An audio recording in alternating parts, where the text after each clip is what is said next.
touch on a few other techniques and applications. We're going to actually combine a number of them as we move along. We're going to start out using the Apparel logo in a two-color form. We've got several screens we're going to use. We're going to show an opaque version of the blue on the black. We're also going to show some dimensional printing, and we'll get specifics on the screens and the inks as we move along. But we'll start out using this blue color, which is an Evolution series from Lancer that's actually the PVC and phthalate-free product, and we'll get a nice opaque look on this black shirt. Now, rather than using a traditional white printer under the blue, we're just going to flash print this because we don't really have any other colors that we need opaque. So we'll begin using our mixed blue in our Evolution series here. We're just going to print that using our 156 mesh with a 12% EOM and a standard, we're using a 60 durometer squeegee here, and we're just going to flood that.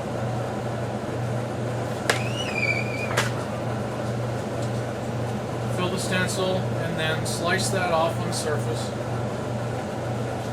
If you notice, it's not real opaque. It's not a terrible version, but I kind of like to see that smoother. I'd like to see that a little bit more opaque and a little bit closer to the original color that we're trying to match. So we're going to flash that. Should flash real quickly. Bring it back here. We're just going to throw that screen right on top. Now the advantage to running a manual press here over an auto is we can use the same screen. An auto application, we'd have to have two screens that actually match each other. But this just kind of makes things a little bit easier. So we've got a nice dialed, bright colored blue. It's taking us to print, flash, print. No real difficulties there, but we get a nice bright, opaque blue. We're going to flash that and move to our next step.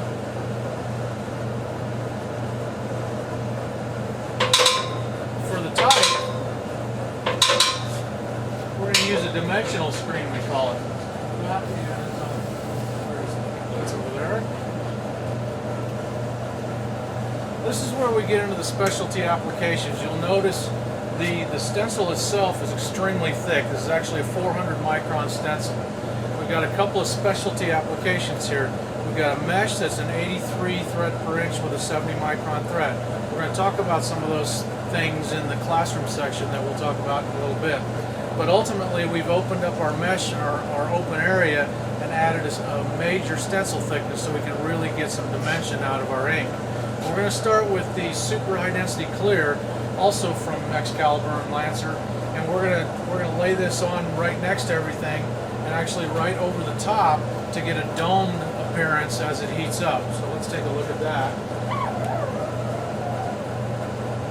So the trick to this is to get that stencil filled up. So you'll notice he's flooding a little bit more aggressively than we do our normal flood application. Now the reason we go with that real wide open mesh is so that that thicker ink is going to fall through. And when we look at this, you can see that we're over the top of our blue here, and you can kind of see how we've got some dimension to it. It's real shiny.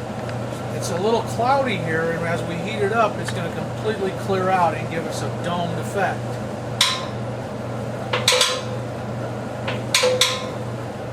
We heat that up.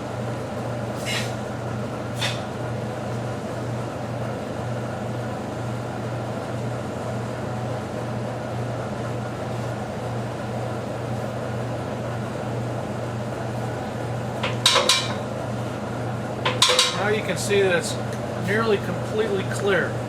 But you can also see that these are standing up a little bit further than this. Now there's a couple things we can do.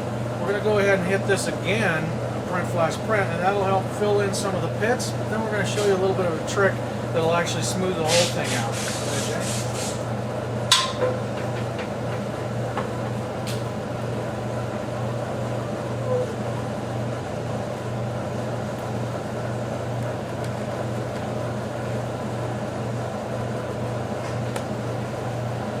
Now it starts to smooth out even in the milky stage. So we'll go ahead and flash this again.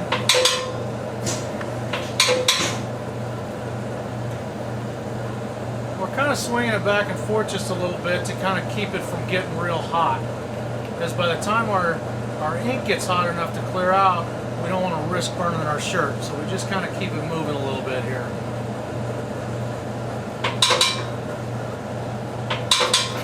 now you can see how it really smoothed out and cleaned up in those areas. When we run it down the dryer, it'll really dome up and really be nice and clean. It really gives you a kind of a wet appearance. Now, you can't see it that well on the black, but we're going to show it to you on another couple of colors, and you'll start to see that really look sharp.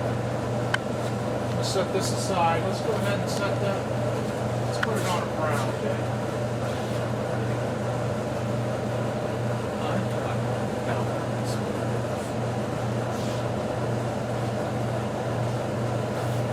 So we'll do the same thing here.